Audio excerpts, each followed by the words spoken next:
Sehingga dia berbuah. Ya berbuah bibit X namanya. Kita ambil pucuknya yang bagus, Ya. pucuk D24 tadi dipotong, terus disambung.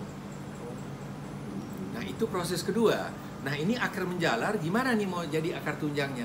Itu dibikin satu-satu Pak. Ribuan bibit itu dibikin satu-satu supaya dia jadi tunjang. Itu rahasia pertanian yang kita nggak bisa sharing sama orang. Nah jadinya kalau 1 hektar pohon durian biasanya itu 100, ini bisa 300.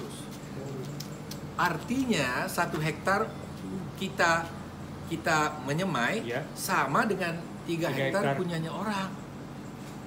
Dan artinya kita itu bisa hemat tenaga, kos, bubuk, ya itu racunnya apa segala macam, tenaga karyawan semua 300% lebih. Nah, ayo kita laksanakan Bu. Saya sudah pernah ngomong dulu sama Ibu Sastri. Tapi Ibu Sastri mungkin nggak terjangkau bayangannya dan waktu itu sibuk. Jadi Ibu Sastri ya lama-lama udah diem.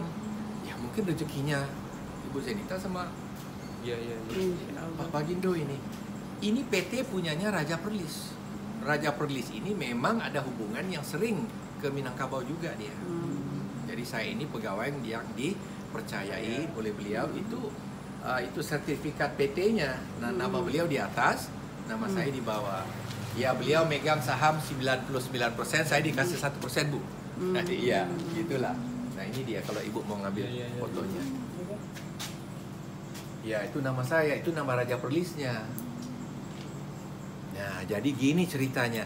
Kita kan sambil dunia literasi, dunia seni, dunia sastra, pertanian juga. Kalau siapa tahu bisa nyambung kan?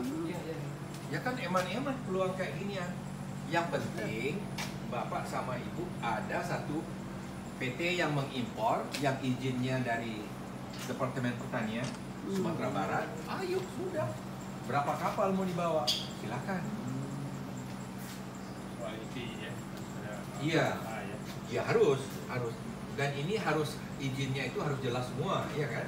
Nggak bisa ini dia ada rilis penerbitan surat. Kalau personal nggak bisa ya? Oh nggak bisa. Harus lewat Jabatan Pertanian, izinnya segala macam. Jadi dari kami juga kami akan ngeluarin semuanya. Jadi surat-surat dari apa gitu.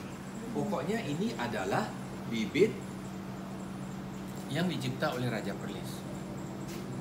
Dan uniknya Ibu, kita satu-satunya bibit yang eksklusif, tidak ada urusan sama Jabatan Pertanian Malaysia. Karena ini raja. Jadi punyanya raja nggak mau Jabatan Pertanian ganggu-ganggu. Karena kalau didaftar, itu rahasia pertaniannya diambil oleh Jabatan Pertanian. Dan pemiliknya bukan raja lagi, pemiliknya Jabatan Pertanian.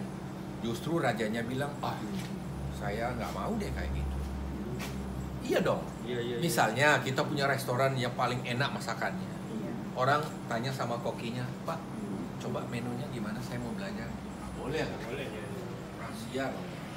Nah ini masalah di Malaysia. Kalau punya ide dan juga punya ini ya, punya ilham, itu harus didaftar. Setelah didaftar, itu si Ali bin si Omar ini bukan pemiliknya lagi, pemiliknya itu Jabatan Pertanian Negara. Beda ya. Sebenarnya kan cuma pengakuan saja kan. Hak Iya. miliknya tetap yang punya. Di Malaysia enggak, hak miliknya punya negara. Nah, karena orangnya itu lurus, diserahin semuanya ke negara. Jadi saya ini bikin researchnya udah 10 tahun itu untuk apa? Kasihan kan Bu? Iya. Makanya Raja Perlis bilang nggak boleh dong, nggak usah. Saya mendingan nggak daftar aja, nggak apa-apa. Ini punya raja, jadi Malaysia raja itu di atas pemerintah. Ya. Jadi nggak kalau pemerintah mau ya maaf saya nggak mau daftar.